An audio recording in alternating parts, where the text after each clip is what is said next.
I want to talk about playing this record through a Bluetooth speaker. So I grabbed a Bluetooth speaker here. I'm going to turn it on, and that's the noise it makes when it's on. And then I'm going to switch to Bluetooth out. Now I lose the audio through the speakers here, but I now have audio coming through this Bluetooth speaker. Alright, that Bluetooth speaker, I moved it to the other room. It's rather loud, so you should still be able to hear it.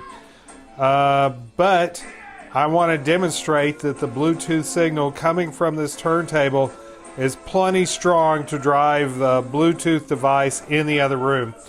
Now I want to talk about using the speakers here on this device to play Bluetooth from a phone or something. To do that, I'm going to switch to Bluetooth in. And now I'm going to pair this with my phone. The Retrolife shows up on my Bluetooth list as turntable, and it's now pairing up. I'm going to hit OK.